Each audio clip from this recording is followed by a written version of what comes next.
नमस्कार दोस्तों, आप सभी का study for UPSC PC channel में स्वागत है।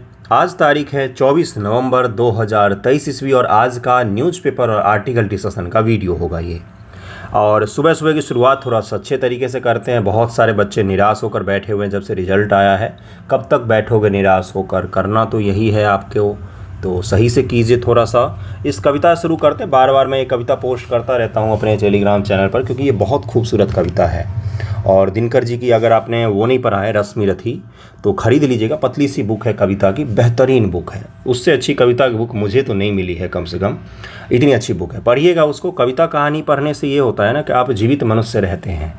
जीवित मनुष्य आत्मा और सांस चलने से नहीं होता है, भावनाओं से होता है। वो आपके अंदर जीवित रहता है। तो चलिए देखते हैं क्या है कविता। कि जिस मिट्टी ने लहू पिया है वह फूल खिलाएगी ही, अंबर पर घन बन छाएगा ही उच्छ्वास तुम्हारा। और अधिक ले जांच देवता इतना क्रूर नहीं है, थक कर बैठ गए क्या भाई, मंजिल अभी दूर नहीं है। तो इस कविता शुरू करते हैं। और आज का जो न्यूज़पेपर होगा ना, उसमें कुछ इंपॉर्टेंट टॉपिक हैं, जैसे मैं दिखा ही देता हूँ आपको। ये हेडलाइन से शुरू करते हैं। आपको पता है कि हेडलाइन पिछले 7 से 8 दिनों से मैं एक ही चीज़ बता रहा हूँ कि गवर्नर पर हेडलाइन आ रहा है, क्योंकि सुप्रीम कोर्ट में गवर्नर पर पिछले एक दशक में आई थिंक मेरे हिसाब से सबसे बड़ा फैसला आया है कि गवर्नर जो है वो गवर्नर है, वो वाला गवर्नर नहीं है। कौन सा वाला? तो अंग्रेज़ों वाला गवर्नर नहीं है, वो भारतीय संविधान के तहत बंधे हुए गवर्नर हैं। ये सुप्रीम कोर्ट ऑफ इंडिया ने बोला है कि अगर आपके पास कोई एक्ट आता है, अगर आपको उस पर मंजूरी नहीं देनी है तो आप उसको वापस कर दीजिए, ठीक है। और अगर फिर से लेजिस्लेटिव असेंबली ने आपको पास करके भेजा है और फिर आपको उसको होल्ड करके नहीं रख सकते हैं। ये क्या है? कि चुनी हुई जो राज्य की सरकार है, जनता के द्वारा जो चुनी हुई सरकार है, उसका अपमान होता है कि उस सरकार ने कोई बिल पास किया है, कोई एक्ट पारित किया है और आप उसको होल्ड करके बैठे हुए हैं। ठीक है, अगर आपको लगता है कि वो बिल इतना ही सेंसिटिव है तो राष्ट्रपति महोदय के पास भेज दीजिए। वो भी आप नहीं कर रहे हैं, आप अपने पास होल्ड करके सारा बैठे हुए हैं। तो ये चीज़ नहीं चल सकता है। 20 से भी ज़्यादा इम्पोर्टेंट जो एक्ट हैं तमिलनाडु में और केरल में भी, ये होल्ड करके वहाँ के गवर्नर बैठे हुए थे बहुत दिनों से। इसी पर सुप्रीम कोर्ट में सुनवाई चल रही थी और ये सबसे बड़ा ब्रेक थ्रू आया है। लेकिन उससे भी बड़ा ब्रेक थ्रू है आपके लिए क्या है? तो फिर से एक महामारी कोरोना के जैसे आपके दरवाजे पर फिर दुनिया के दरवाजे पर दस्तक दे रही है।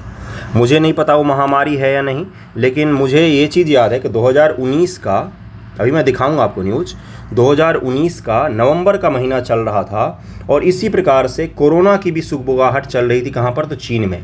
उसको भी शुरुआत में निमोनिया शब्द यूज़ किया था। निमोनिया जैसे एक बीमारी है जो फैल रही है चाइना में, और उसके बाद फिर पूरी दुनिया में क्या हुआ वो आपने देखा ही।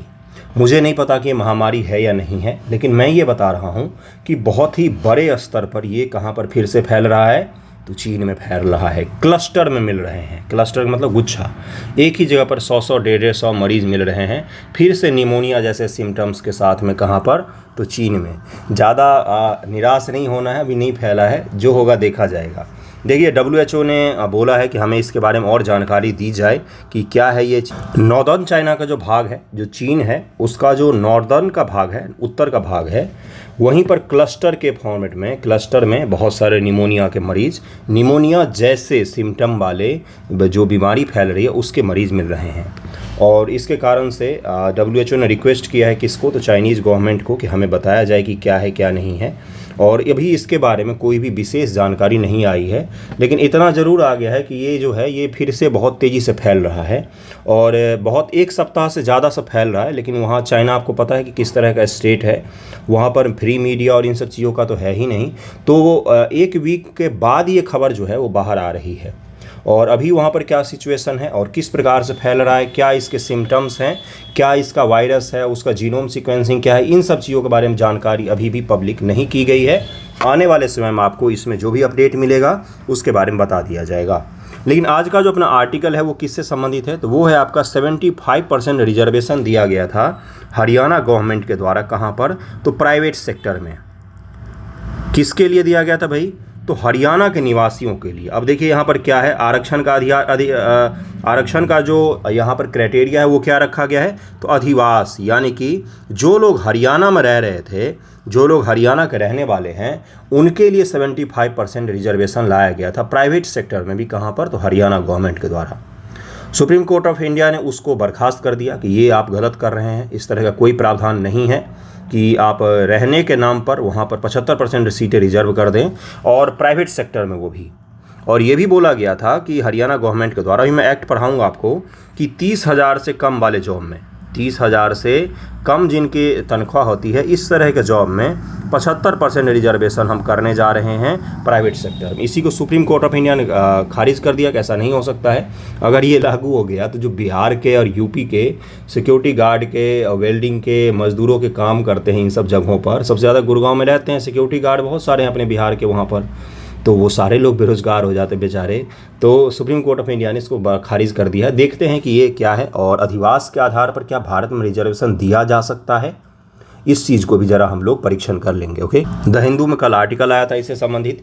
पंजाब और हरियाणा उच्च न्यायालय ने, वहाँ के उच्च न्यायालय ने बोला है, निजी क्षेत्र में नौकरी में राज्य के निवासियों का 75% आरक्षण प्रदान करने वाले हरियाणा राज्य के स्थानीय उम्मीदवारों का रोजगार अधिनियम 2020 को निरस्त करने के रूप में एक उपयुक्त कदम उठाया है। वहाँ मैंने बार बार सुप्रीम कोर्ट बोल दिया, लेकिन हरियाणा और जो पंजाब का संयुक्त न्यायालय है, कहाँ पर है, तो चंडीगढ़ में है, इसने क्या किया, तो उसको निरस्त कर दिया है। इसको ध्यान में रखिएगा। न्यायालय ने कहा कि इस मुद्दे पर कानून बनाना और निजी नियोक्ताओं को खुले बाजार से लोगों को नियुक्त करने से रोकना राज्य के अधिकार क्षेत्र से बाहर है। निजी नियोक्ता जो होते हैं, जो प्राइवेट आपके नौकरी देने वाले होते हैं, उनके लिए एक चाहिए होता है कि वो जिसको चाहे नौकरी दे, और वो केवल योग्यता के आधार पर नौकरी देते हैं, ये भी आपको पता होगा। और ये जो अधिकार है निजी नियोक्ताओं का, इस पर सरकार किसी भी प्रकार से कोई प्रतिबंध नहीं लगा सकती है। न्यायालय ने यह भी कहा कि स्थानीय निवासियों के लिए 75% आरक्षण की व्यवस्था करने के रूप में यह अधिनियम देश के अन्य हिस्सों के नागरिकों के अधिकार के विरुद्ध है। जो देश के अन्य हिस्से के नागरिक हैं, उनके अधिकार के खिलाफ भी है। ये किसने बोला, तो वहाँ के उच्च न्यायालय ने बोला। और इस तरह का अधिनियम से अन्य राज्य भी इस तरह का अधिनियम लाने के लिए प्रेरित हो सकते हैं, जो फिर पूरे भारत में कृत्रिम अवरोध के निर्माण का कार्य कर सकता है। सोचिए, कल को ये नियम यूपी लेकर आ जाए, कल को महाराष्ट्र भी ले आए, फिर उसके बाद से तमिलनाडु भी ले आए, सभी के सभी अपने यहाँ पर प्राइवेट सेक्टर में भी अपने ही लोगों को प्रायोरिटी दे, तो लोग कहाँ जाएंगे बताइए मुझे। ये तो हो गया कि भाई भारत को आप राज्यों के दृष्टिकोण से देख रहे हो, एक देश के दृष्टिकोण से देख ही नहीं रहे हो। अब मेरी मर्जी, मैं कहीं भी जाकर जॉब करूं, और प्राइवेट सेक्टर में तो ये चीज़ नहीं होना चाहिए। समझ में आ रही चीज़ें। और कोई जाति के आधार पर नहीं दिया गया था, कोई सोशल जस्टिस के आधार पर नहीं दिया गया था, सामाजिक न्याय के आधार पर। किसके आधार पर दिया गया था, तो अधिवास के आधार पर आरक्षण दिया गया था। इसको ध्यान में रखिएगा। ओके, कानून क्या था और इसे चुनौती क्यों दी गई है। कानून हरियाणा विधानसभा में नवंबर 2020 में एक विधेयक पारित कर राज्य के निजी क्षेत्र की ऐसी नौकरियों में स्थानीय निवासियों को 75% आरक्षण का प्रावधान किया, जो 30,000 रुपये, मूल रूप से 50,000 से कम के मासिक वेतन की पेशकश की जाती हो। 30,000 रुपये से कम वाले जो भी वेतन थे, उन सब में क्या किया था, पहले था 50,000। पहले जब एक्ट बनाया गया तो उसमें 50,000 रुपये का प्रावधान रखा गया था, लेकिन बाद में उसको 30,000 रुपये कर दिया गया था। इसमें उन्होंने बोला था कि 75% हमारे स्थानीय लोग ही होंगे। इस विधेयक को 2 मार्च 2021 को राज्यपाल की सहमति भी हो गई, और 15 जनवरी 2022 को लागू भी हो गया था ये। अब इसको निरस्त कर दिया गया है, इसको ध्यान में रखिएगा।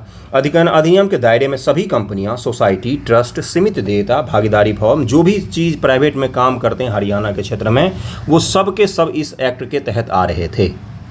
इसके दायरे में विनिर्माण या कोई सेवा प्रदान करने के लिए वेतन, मजदूरी या अन्य पारिश्रमिक पर 10 या अधिक लोगों को रोजगार देने वाले किसी भी व्यक्ति के साथ सरकार द्वारा अधिसूचित किसी भी निकाय को शामिल किया गया था। कि कोई भी एंटिटी, कोई भी कंपनी, कोई भी संस्थान, अगर 10 से ज़्यादा लोग वहाँ पर काम कर रहे हैं, तो उनको अपने यहाँ पर इस कानून को लागू करना अनिवार्य होगा। अब आप ये सोच रहे होंगे कि आप बिहार का जो 75% रिजर्वेशन वाला है, क्या वो भी खारिज हो सकता है। देखिए, यहाँ पर अंतर है। अंतर क्या है, तो अधिवास का आधार था यहाँ पर हरियाणा में, अधिवास का आधार था हरियाणा में, और यहाँ पर क्या आधार है, तो यहाँ पर सामाजिक न्याय आधार है। सामाजिक न्याय के साथ साथ क्या है बिहार सरकार के पास, तो सोशियो इकोनॉमिक डेटा है। जातिगत आरक्षण, जातिगत सेंसस पर मत जाइए। बिहार सरकार के पास सामाजिक आर्थिक डेटा है। वो ये बता सकती है कि ईबीसी की संख्या सबसे ज़्यादा है, लेकिन सरकारी जॉब में उनकी पहुंच सबसे कम है। तो ये जो तर्क होगा, इसको खंडित कर पाना बहुत ही मुश्किल काम होगा न्यायालय में। लेकिन हरियाणा सरकार का कोई तर्क ही नहीं था, कोई भी तर्क नहीं था, कोई सामाजिक न्याय का यहाँ पर अधिकार नहीं था, कोई भी किसी का उठाने के लिए या किसी का प्रतिनिधित्व बढ़ाने का कोई काम नहीं था, बस उनको अपना राजनीति चमकाने के लिए उन्होंने 75% कर दिया था। बिहार में भी 75% में राजनीति निहित है, मैं जानता हूँ उस चीज़ को, लेकिन वहाँ पर जो राजनीति है भी तो वो सेकंड फैक्टर में आता है। पहला फैक्टर वहाँ पर क्या है, सोशियो इकोनॉमिक डेटा है बिहार सरकार के पास, जो आज तक बिहार के अलावा देश में किसी भी सरकार के पास नहीं है। आपको ये पता होना चाहिए कि तमिलनाडु राज्य में 69% रिजर्वेशन लागू था पहले से। बिल्कुल सही सुन रहे हैं आप, वहाँ पर 50% रिजर्वेशन ओबीसी को दिया गया था। ओबीसी को 50% रिजर्वेशन आज से नहीं, बहुत साल पहले से है। वहाँ पर एक कमीशन बना था जिसने रिकमेंड किया था कि राज्य में 50% आरक्षण ओबीसी को लागू करना चाहिए, और बाकी 19% के करीब में 19% या 18% किसका था, तो 16% एससी का था और 2 से 3% के करीब में ट्राइबों को दिया गया था। 69% रिजर्वेशन तो वहाँ पर पहले से ही था। आज भी वहाँ पर ईडब्ल्यूएस नहीं मिलता है, तो उसको क्या सुप्रीम कोर्ट ने खारिज किया? नहीं किया था।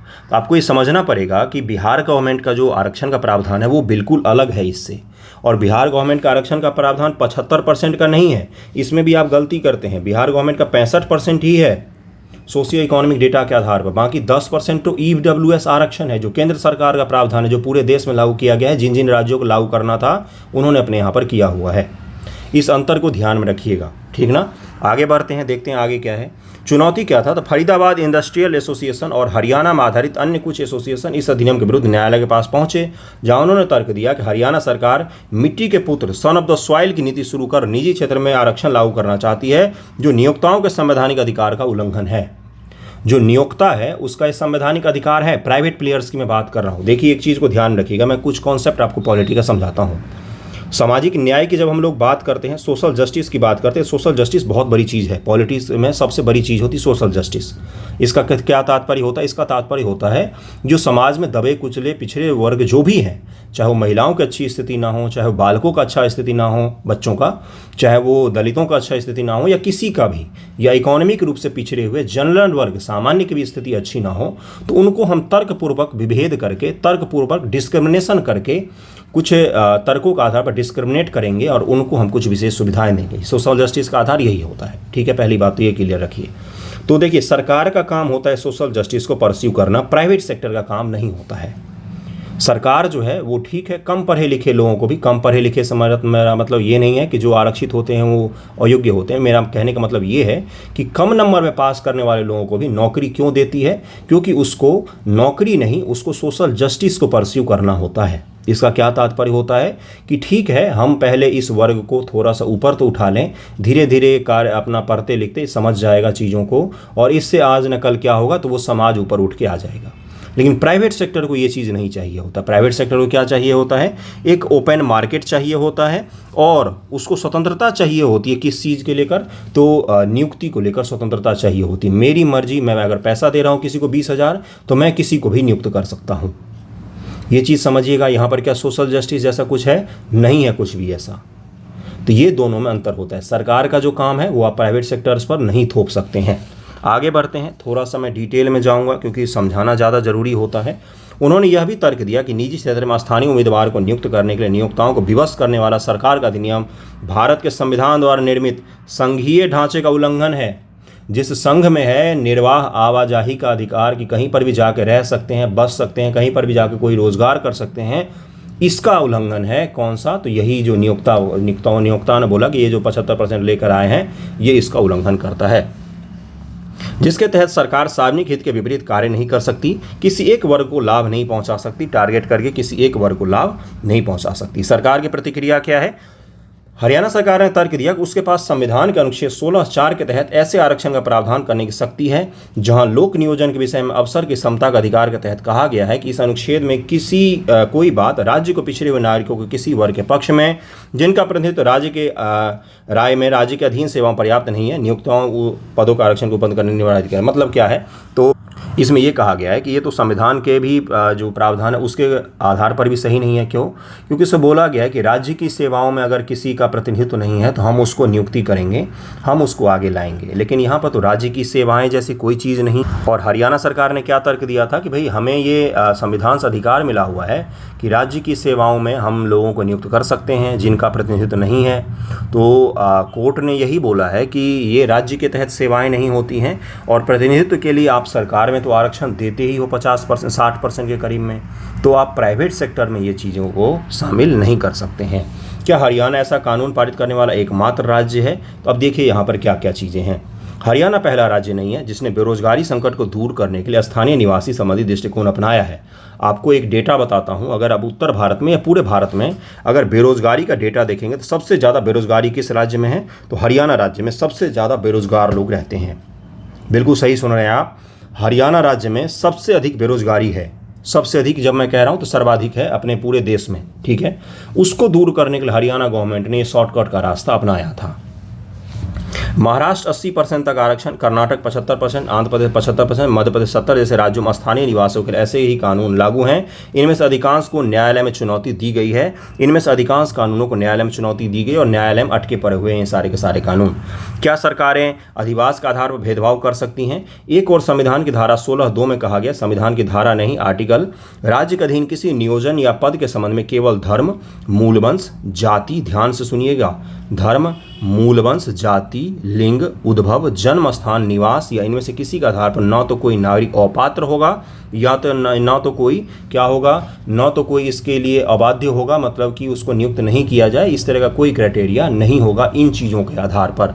यानी कि इन चीज़ों के आधार पर आप किसी से भी कोई विभेद नहीं कर सकते हैं, किसी से भी कोई डिस्क्रिमिनेशन नहीं कर सकते हैं इन चीज़ों के आधार पर। दूसरी ओर इसी अनुच्छेद का खंड 4 कहता है कि इस अनुच्छेद की कोई बात राज्य को पिछड़े हुए नागरिकों किसी वर्ग में पक्ष में जिनका प्रतिनिधित्व राज्य के राज में अधीन सेवाओं पर्याप्त नहीं है। वहीं इस अनुच्छेद में एक 16(4) का खंड क्या कहता है? 16(4) में ये कहा गया है कि अगर किसी व्यक्ति का प्रतिनिधित्व नहीं है राज्य की सेवाओं में तो सरकार उसके लिए अलग से प्रावधान लागू कर सकती है। लेकिन ये सब के सब प्रावधान किस में लागू हैं बंधुओं? तो सरकारी नौकरी में ये सब कुछ लागू है। अनुच्छेद 19(1)(g) सभी नागरिकों को कोई भी वृत्ति, उपजीविका, व्यापार या कारोबार करने का अधिकार प्रदान करती है। इस प्रकार राज्य सरकार द्वारा ऐसी सीमाएं लगाना किसी व्यक्ति के अपने पसंद की वृत्ति, व्यापार या कारोबार ये जैसी चीज़ें हैं संविधान के अधिकार में उसका उल्लंघन करती है। यानी कि ये मूल अधिकार का उल्लंघन करती है, फंडामेंटल राइट्स का उल्लंघन करती है। और इसके उल्लंघन के आधार पर आर्टिकल 13 आ जाएगा या 226 आर्टिकल आ जाएगा जो क्या करेगा, इस कानून को निरस्त कर देगा, बर्खास्त कर देगा कि मूल अधिकारों का उल्लंघन अगर आपने किसी एक्ट के द्वारा, आदेश के द्वारा किया है तो वो एक्ट या आदेश शून्य घोषित हो जाता है, वो पावरलेस हो जाता है, वो किसी काम का नहीं रहता, बर्खास्त कर दिया जाता है हाई कोर्ट और सुप्रीम कोर्ट के द्वारा। इसी को क्या कहा जाता है? इसी को कहा जाता है न्यायिक समीक्षा। जुडिशियल रिव्यू किया है किसने? तो पंजाब हरियाणा हाई कोर्ट ने इसका रिव्यू किया है। इसके अलावा उच्च न्यायालय ने अपने निर्णय में कहा कि हरियाणा राज्य से असंबद्ध नागरिकों के समूह को द्वितीयक दर्जा देने और आजीविका कमाने के उनके मौलिक अधिकार में कटौती करने के रूप में उल्लंघन किया गया। न्यायालय ने क्या बोला कि जो लोग हरियाणा का नहीं हैं आप उनको सेकेंडरी स्टेटस क्यों दे रहे हैं, आप उनको द्वितीयक क्यों समझ रहे हैं? देश तो एक ही है, अब चाहे हरियाणा में रहे चाहे तमिलनाडु में रहे, उससे आप भेदभाव तो नहीं ही कर सकते हैं। राज्य कम से कम भेदभाव नहीं करेगा, सोसाइटी में तो भेदभाव होता ही है, समाज तो भेदभाव करता है, लेकिन सरकार के स्तर पर किस प्रकार से आप भेदभाव कर सकते हैं? तो इसलिए उसने बोला कि ये कहीं न कहीं संवैधानिक अधिकारों का उल्लंघन है। आंध्र प्रदेश देखिए मैंने क्या क्या आपको इसमें जोड़ कर बताया है, समझ नहीं पा रहे होंगे बहुत सारे लोग। मैंने सामाजिक न्याय की अवधारणा को थोड़ा सा बताया है आपको, न्यायिक रिव्यू क्या होता है, न्यायिक समीक्षा क्या होता है, जुडिशियल रिव्यू क्या होता है वो मैंने बताया है आपको। उसके बाद से मैंने आर्टिकल 16 के बारे में बताया है कि किस प्रकार से भेदभाव किया जाता है, हिंदी में ही बताया है तो सब कुछ समझ में तो सुनाई दे रहा होगा, तो समझ में आ रहा होगा। तीसरा मैंने आपको ये बताया है कि मूल अधिकार का जब जब उल्लंघन होगा तब वहाँ पर कोई भी एक्ट जो है वो निरस्त हो जाता है, बर्खास्त कर दिया जाता है। इतने सारे कॉन्सेप्ट मैंने आपको बताए हैं। आपको मैं दाल दे दूँ, चावल दे दूँ, नमक दे दूँ, हल्दी दे दूँ और बोलूँ कि ये लो, इसको खा लो, तो खा लोगे क्या? नहीं। उसका बनाओगे, क्या बनाओगे? खाना बनाओगे उससे, फिर खाओगे। तो ये सब चीज़ें जो मैं आपको अलग अलग दे रहा हूँ इसको आपको यूज़ करना पड़ेगा पॉलिटी में। जैसे कल ही मैंने एक दिया था सवाल कि भाई जो सुनिएगा ध्यानपूर्वक, फ्रीबीज होते हैं, जो मुफ्तखोरी का कल्चर बढ़ गया है, वो किस प्रकार समाज और अर्थव्यवस्था को प्रभावित कर रहा है।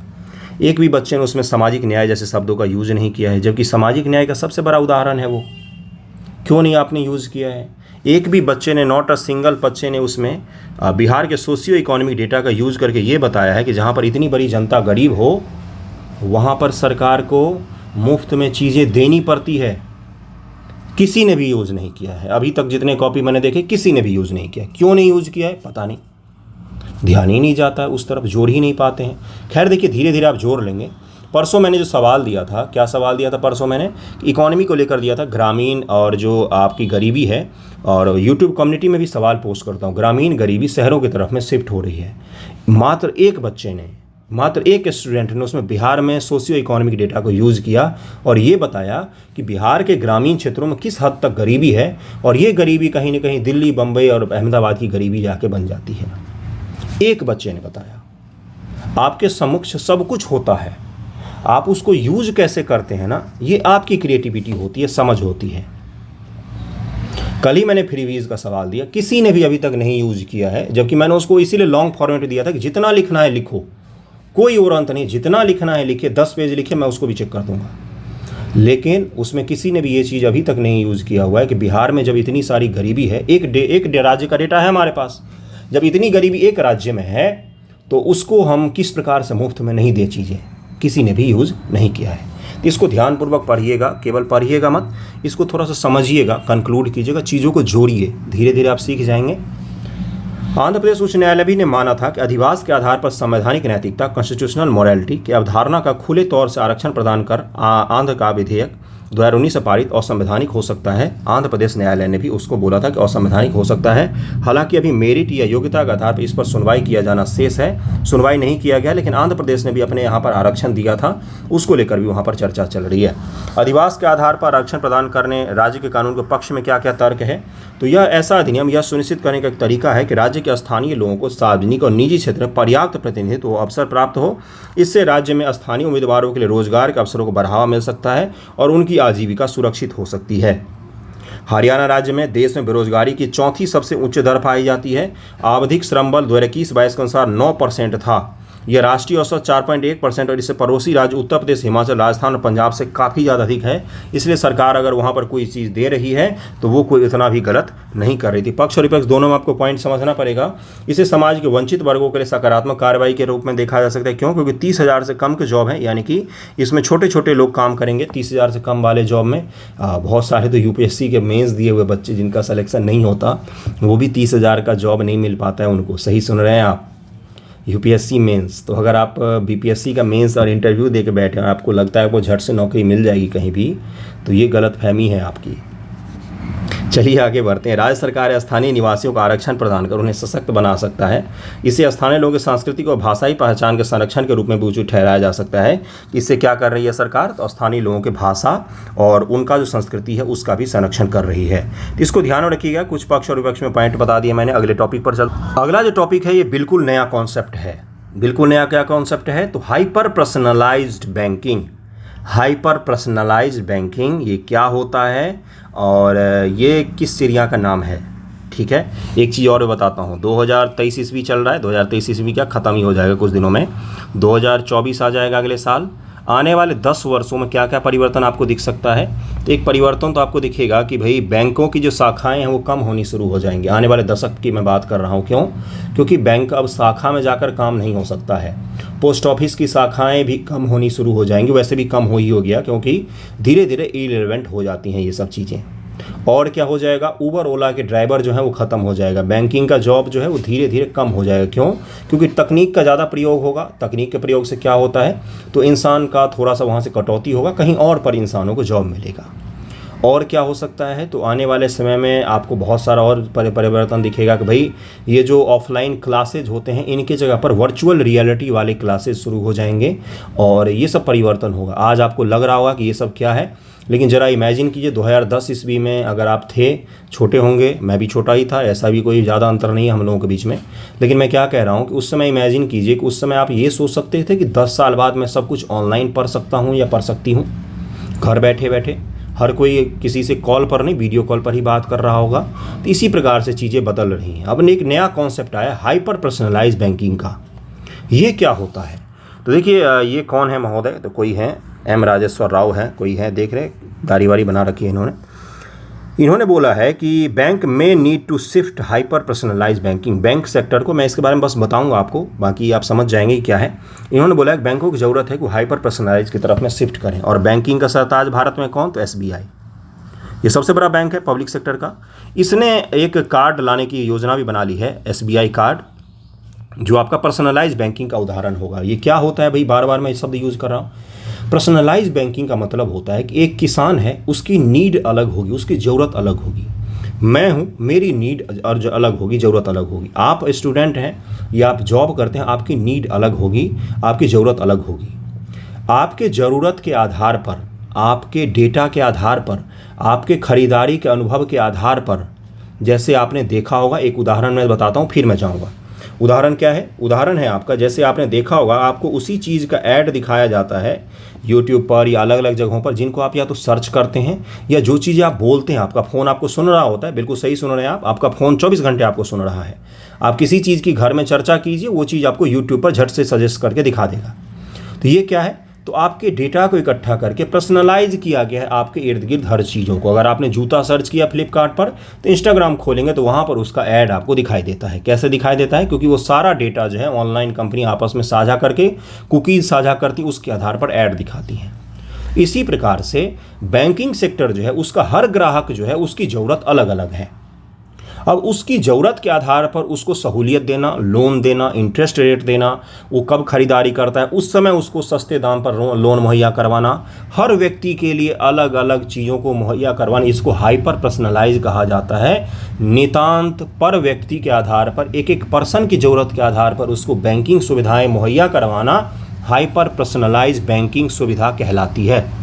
समझ में आ गया होगा। जैसे एक किसान है, उसको फसल बोने से पहले, जैसे खरीफ और रबी की जो फसल बोई जाती है, अभी रबी का फसल बोया जा रहा है, उससे पहले उसको लोन चाहिए, लेकिन सस्ता लोन तो मिल रहा था जून जुलाई में खरीफ के फसल में, तो क्या आज उस किसान को दिक्कत नहीं होगा। तो इसी तरह के दिक्कतों को दूर करने के लिए हाइपर पर्सनलाइज बैंकिंग का क्या लाया गया, कॉन्सेप्ट लाया गया है। अब एक स्टूडेंट है, बैंकिंग ढांचा जुड़ा हुआ, उसकी ज़रूरत अलग होगी। एक वृद्ध व्यक्ति है, उसकी ज़रूरत अलग होगी। एक कोई शिक्षक है, उसकी अलग होगी। एक कोई व्यापारी है, उसकी अलग होगी। और हम इंटरेस्ट रेट सबके लिए एक ही रख देते हैं। इससे क्या होता है, थोड़ा सा कठिन हो जाता है मामला। इसी को दूर करने के लिए आने वाले समय में एडवांस बैंकिंग की शुरुआत किससे होगी, हाइपर पर्सनलाइज बैंकिंग से होगी। समझ में आ गया होगा चीज़ें आपको। तरह तरह के मैंने एग्जांपल भी दिया है, इंस्टाग्राम वाला भी एग्जांपल दिया है कि आप एक दिन फ्लिपकार्ट पर सर्च कीजिए बुक, उसका ऐड आपको कहाँ पर दिख जाता है, इंस्टाग्राम पर। किस प्रकार से दिखता है भाई, तो गूगल का ये सारा काम होता है, वो सारे डेटा को एक जगह इकट्ठा करता है और उसी के आधार पर आपको ऐड प्रचार वगैरह दिखाता है। ओके, चलिए अगले टॉपिक पर चलते हैं। अगला टॉपिक क्या है, अगला टॉपिक जो है ये सामान्य टॉपिक नहीं है, क्योंकि देखिए अगर किसी और ने बोला होता तो मैं इस चीज़ को स्किप करके आगे बढ़ जाता, लेकिन ये बोला है प्रधानमंत्री जी के इकोनॉमिक सलाहकार ने, prime minister economic advisor council member Sanjeev Sanyal ने बोला है कि need a regulator like SEBI for AI. Artificial intelligence के लिए हमें सेबी के जैसा, सेबी के बारे में अभी बता दूंगा आपको थोड़ा सा, सेबी के जैसा हमें एक रेगुलेटर चाहिए। रेगुलेटर क्या होता है, पंखा का रेगुलेटर लगा हुआ है ना घर में, उससे क्या करते हो, पंखा को कम और ज़्यादा करते हो ना, पंखा पर नियंत्रण करते हैं हम, नियंत्रण करते हैं ना, कि पंखा कम करना है तो रेगुलेटर घुमा दो, ज़्यादा करना है तो घुमा दो, नियंत्रण कर रहे हैं हम रेगुलेटर के माध्यम से। तो वैसा ही रेगुलेटर चाहिए किसके लिए, तो एआई के लिए। एआई पर आधारित जो भी चीज़ें डेवलप हो रही हैं उसके लिए हमें रेगुलेटर चाहिए, एक बॉडी चाहिए। सेबी एक संस्था है जो क्या करती है, जो शेयर मार्केट से जुड़े हुए चीज़ों, इक्विटी से जुड़े हुए चीज़ों को नियंत्रित करती है, उस पर ध्यान रखती है कि कोई गलत ना करे, कोई ज़्यादा यहाँ पर बेईमानी ना कर ले, या कोई बाहरी एंटिटी देश में घुस के ना आ जाए और वहाँ से पैसा लेकर भाग जाए। चोरी चकारी को नियंत्रित करती है शेयर मार्केट में। तो इसी तरह का रेगुलेटर हमें किसके लिए चाहिए, तो एआई के लिए चाहिए। आर्टिफिशियल इंटेलिजेंस से बहुत ज़्यादा डेवलपमेंट हो रहा है। आपको पता होगा कि एआई जो है वो चारों तरफ फैल रहा है धीरे धीरे, हर सेक्टर में आपको दिखेगा। पढ़ाई लिखाई के सेक्टर से लेकर बैंकिंग के सेक्टर से लेकर हर जगह आपको दिखेगा। चैटबोट जो आप देखते हो बैंकों के वेबसाइट पर रहता है चैटबोट, कि आप चैट कीजिए और ये आपकी मदद कर देंगे, वो सारे एआई होते हैं, ठीक ना। तो सभी जगहों पर बढ़ रहा है। साथ ही साथ इसका आने वाले समय में और भी ज़्यादा उपयोग हो सकता है, डीप फेक जैसी चीज़ों पर भी हो सकता है। सरकार ने यह भी बोला है कि आने वाले 10 दिनों में हम डीप फेक पर एक कानून ले आएंगे। तो आपको ये ध्यान में रखना होगा कि एआई के लिए रेगुलेटर ला रही है, और ये किसने रिकमेंड किया है, तो भारत सरकार के इकोनॉमिक एडवाइजर ने रिकमेंड किया है। इन्होंने सेबी का नाम लिया है। तो सेबी के बारे में मैं थोड़ा सा आपको बता देता हूँ कि क्या है, किस चिड़िया का नाम है ये, क्योंकि पीटी में 2 से 3 बार यूपीएससी ने भी पूछा इसके बारे में, यूपी वालों ने पूछा, बिहार वालों ने भी एक बार स्थापना कब हुआ तो ये पूछ लिया था। ओके, चलिए देखते हैं। Security exchange board of India यानी कि भारतीय प्रतिभूति विनिमय बोर्ड। सेबी भारतीय प्रतिभूति और विनिमय बोर्ड अधिनियम 1992 अधिनियम कब लाया गया? 1992 में, लेकिन उससे पहले स्थापित हो चुका था। प्रावधानों के अनुसार 12 अप्रैल 1992 को स्थापित एक वैधानिक यानी कि एक्ट के द्वारा, संवैधानिक नहीं है, संविधान में इसका आर्टिकल नहीं है। क्या है इसका आर्टिकल? संविधान में नहीं है। इसको संवैधानिक नहीं, वैधानिक कहा जाता है। एक गैर संवैधानिक निकाय जिसे संसद द्वारा स्थापित किया गया था। सेबी का मूल कार्य प्रतिभूतियों यानी कि शेयर मार्केट निवेशकों के हितों की रक्षा करना, जो इन्वेस्टर्स हैं उनके राइट्स जो हैं उसको सिक्योर करना, तथा प्रतिभूति बाजार को बढ़ावा देना और विनियमित करना है, रेगुलेट करना है। प्रतिभूति बाजार का मतलब वही होता है शेयर मार्केट। ओके, सेबी का मुख्यालय मुंबई में है तथा क्षेत्रीय कार्यालय अहमदाबाद, कोलकाता, चेन्नई और दिल्ली में इसका क्षेत्रीय कार्यालय, आपको जोनल जो ऑफिस हैं वो दिख जाएंगे। सेबी के अस्तित्व में आने से पहले पूंजीगत मुद्दों का नियंत्रण, कंट्रोलर और कैपिटल इशू नियामक प्राधिकरण था, जिसे पूंजी मुद्दे नियंत्रण अधिनियम 1947 के तहत प्राधिकार प्राप्त थे। अप्रैल 98 में भारत सरकार ने एक प्रस्ताव के तहत सेबी का गठन किया था, यही मुझे आपको बताना था। अप्रैल 1988 में ही एक प्रस्ताव के द्वारा सेबी का गठन हो चुका था। इसको वैधानिक कब बनाया गया? तो 1992 ईस्वी में बनाया गया है। पूंजी बाजार के नियामक के रूप में किया गया था। प्रारंभ में सेबी एक गैर वैधानिक निकाय था जिसे किसी भी तरह की वैधानिक शक्ति प्राप्त नहीं थी। ये गैर वैधानिक था, इसके पास कोई ऐसा कानून बनाकर शक्तियां नहीं दी गई थी। सेबी अधिनियम 1992 के माध्यम से यह एक स्वायत्त निकाय बना और इसे वैधानिक शक्तियां प्रदान की गई। 1992 में इसको क्या बनाया गया? एक स्वायत्त निकाय बनाया गया और इसको बहुत सारे पावर भी दिए गए एक्ट बनाकर। सेबी की संरचना क्या है? सेबी में एक अध्यक्ष होता है तथा कई अन्य पूर्वकालिक एवं अंशकालिक सदस्य होते हैं। कई सारे परमानेंट और थोड़े से परमानेंट वाले नहीं भी इसके सदस्य होते हैं जो आते जाते रहते हैं, और एक अध्यक्ष इसका होता है। अभी माधवीपुरी बुच हैं शायद इसके अध्यक्ष। यह समय समय पर तात्कालिक महत्वपूर्ण मुद्दों की जांच हेतु विभिन्न समितियों का भी नियुक्ति करता है। इसके अलावा सेबी के निर्णय से असंतुष्ट संस्थाओं के हितों की रक्षा के लिए एक प्रतिभूति अपीलीय न्यायाधिकरण, जैसे मान लीजिए सेबी के पास गए लेकिन सेबी ने अच्छा काम नहीं किया तो आप कहाँ पर जा सकते हैं? तो ये प्रतिभूति न्यायाधिकरण जो सैट है, सैट नामक एक बॉडी है जो सेबी का अगर मान लीजिए वहाँ पर सेटिस्फैक्शन आपको नहीं मिला तो आप सैट में जा सकते हैं। जैसे कैट किसके लिए बनाया गया है? तो सेंट्रल एडमिनिस्ट्रेटिव ट्रिब्यूनल, यानी कि अगर आपको एडमिनिस्ट्रेशन से कोई ज़्यादा दिक्कत या एडमिनिस्ट्रेशन में काम करने वाले लोगों को दिक्कत होती तो वहाँ कहाँ पर जाते हैं? तो कैट में जाते हैं। उसी प्रकार से सैट भी एक बॉडी है, ध्यान में रखिएगा इन बॉडियों को क्योंकि कई बार पूछ लेता है इन सब के बारे में। सैट में एक पीठासीन अधिकारी तथा 2 अन्य शामिल होते हैं। सेबी के पास वही शक्तियाँ हैं जो दीवानी न्यायालय के पास होती हैं। इसके अलावा यदि कोई व्यक्ति प्रतिभूति अपीलीय न्यायाधिकरण के निर्णय या आदेश से सहमत नहीं है तो सर्वोच्च न्यायालय में भी अपील कर सकता है, वो सुप्रीम कोर्ट ऑफ इंडिया में भी जा सकता है और वो सैट में भी जा सकता है। सेबी की शक्तियाँ और कार्य क्या है? तो देखिए इसके पास कार्य जो होते हैं वो बहुत ही महत्वपूर्ण होता है। क्यों? क्योंकि देश में जो निवेशक आ रहे हैं ना उनके हितों की रक्षा करना इसका मुख्य काम होता है। अर्धविधायी और अर्ध न्यायिक निकाय है जो विनियमों का मसौदा तैयार करता है, पूछताछ कर सकता है, नियम पारित कर सकता है, जुर्माना लगा सकता है, ये सब कुछ, यानी कि एक दीवानी न्यायालय जो होता है उसका सभी अधिकार इसको प्रदान किया गया है। यह तीनों श्रेणी की आवश्यकताओं को पूरा करने के लिए कार्य करता है। और अगला क्या है? जारी करता है, एक बाजार उपलब्ध कराना जिसमें जारीकर्ता अपना वित्त बढ़ा सकते हैं, निवेशक सही और सटीक जानकारी सुरक्षा सुनिश्चित कर सकें। और जैसे आपने सुना होगा कि जो इनसाइडर ट्रेडिंग जैसी चीज़ें होती हैं, आपने 1992 स्कैम वेब सीरीज़ देखा होगा सोनी लिव पर, बेहतरीन वेब सीरीज़ है हंसन मेहता वाला। तो उस तरह की चीज़ों को भी रेगुलेट करने का काम किसको दिया गया है? तो सेबी को ही दिया गया है। मध्यवर्ती बिचौलियों के लिए प्रतिस्पर्धी पेशेवर बाजार को सक्षम करें, ये सब भी किसका काम होता है? तो सेबी का ही काम होता है।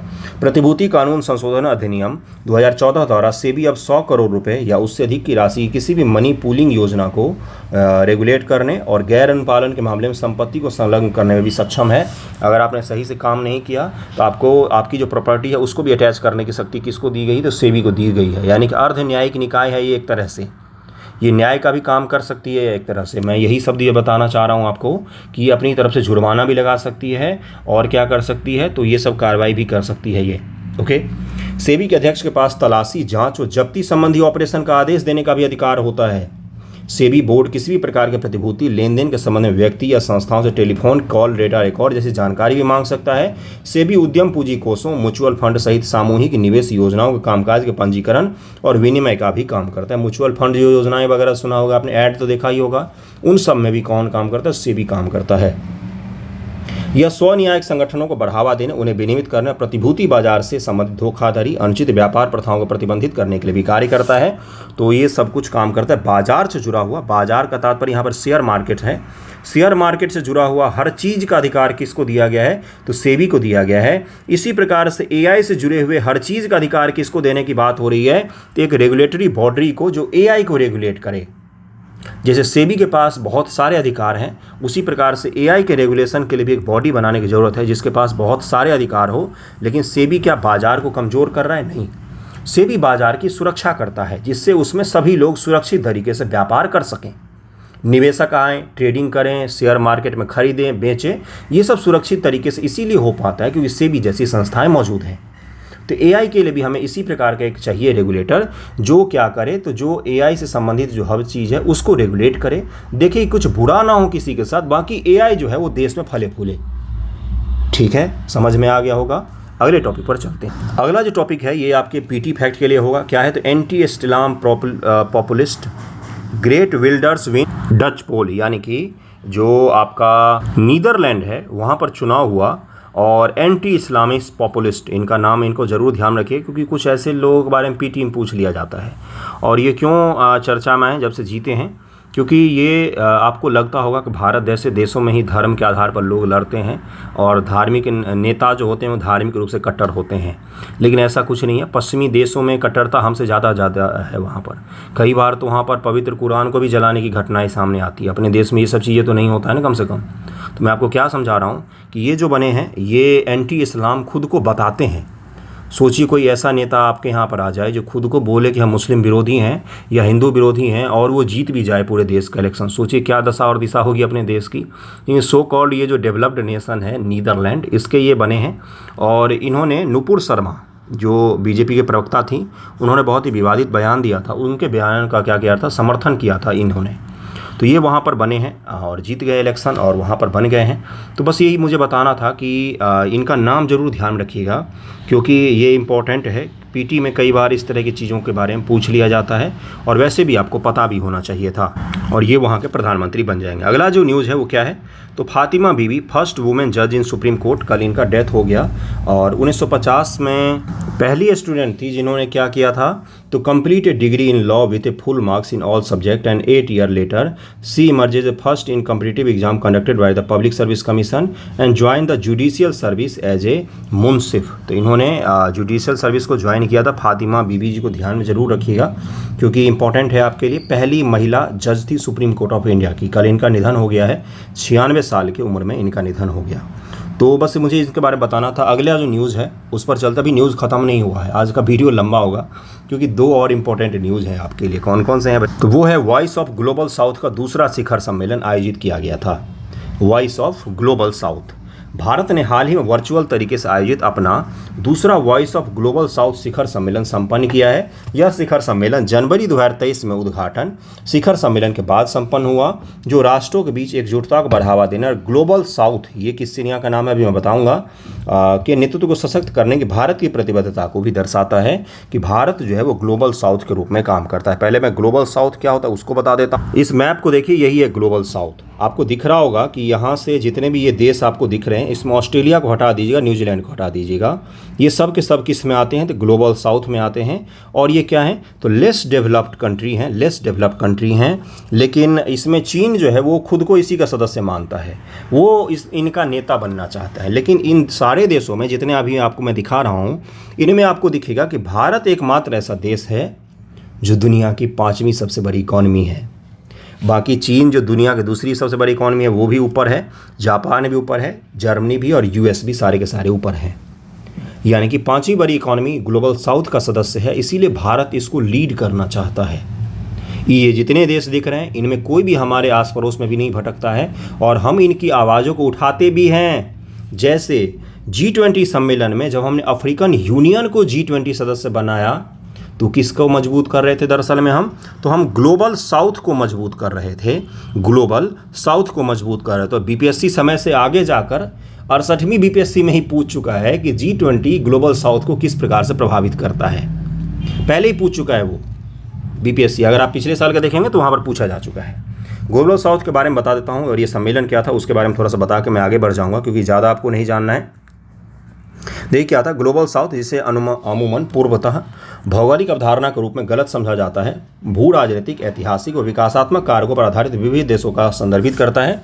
मतलब कि डेवलपमेंट के इशू पर और ऐतिहासिक इशू पर और जियो पॉलिटिक्स के इशू पर बहुत सारे देशों को एक करता है ये, बस इसको ध्यान में रखिएगा। हालांकि यह मात्र अवस्थिति द्वारा परिभाषित नहीं है। कोई ऐसा भी देश हो सकता है जो आपको नॉर्थ में हो लेकिन वो भी ग्लोबल साउथ का हिस्सा हो, और साउथ में हो लेकिन ग्लोबल साउथ का नहीं हो। जैसे ऑस्ट्रेलिया जो है ये ग्लोबल साउथ का हिस्सा नहीं है, क्योंकि वो डेवलप्ड नेशन है, न्यूजीलैंड डेवलप्ड नेशन है, इसलिए वो ग्लोबल साउथ का हिस्सा नहीं है। ग्लोबल साउथ में शामिल कई देश उत्तरी गोलार्ध में स्थित हैं, जैसे भारत, चीन, अफ्रीका के अर्ध उत्तरी हिस्सों में स्थित सभी देश, जबकि ऑस्ट्रेलिया और न्यूजीलैंड जो है वो दक्षिणी गोलार्ध में है, लेकिन वो ग्लोबल साउथ के हिस्से नहीं है। ऐतिहासिक संदर्भ क्या है, तो ब्रांट लाइन, इसको जरूर ध्यान में रखिएगा। ये पीटी में पूछ सकता है कि यह अवधारणा क्या है। यह रेखा 1980 के दशक में पूर्व जर्मन चांसलर विली ब्रांट द्वारा प्रति व्यक्ति सकल घरेलू उत्पाद के आधार पर उत्तर दक्षिण विभाजन के दृश्य के रूप में प्रस्तावित की गई थी।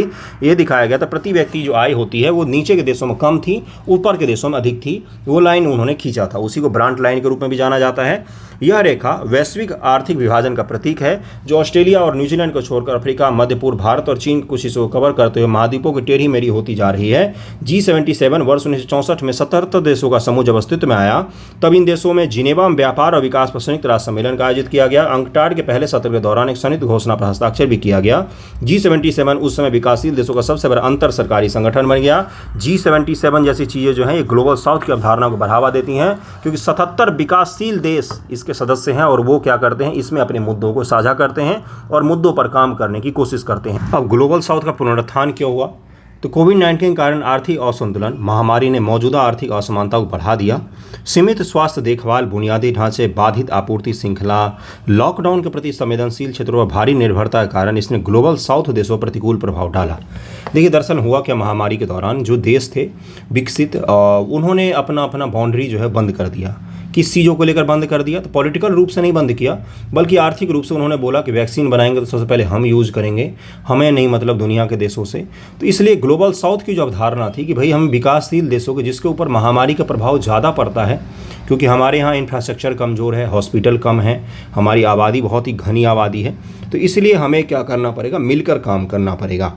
व्यापार और आपूर्ति श्रृंखलाओं में बदलाव, महामारी के बाद तथा रूस यूक्रेन युद्ध जैसे हालिया भू राजनीतिक संघर्षों के संदर्भ में वैश्विक आपूर्ति श्रृंखलाओं का पुनर्मूल्यांकन ने उत्पादन केंद्रों को फिर से स्थापित करने पर चर्चा शुरू की है, जिससे कुछ क्या होगा, तो ग्लोबल साउथ जो देश हैं अर्थव्यवस्था का पुनर्गठन तथा अपनी भूमिकाओं को बढ़ाने का अवसर मिल सके।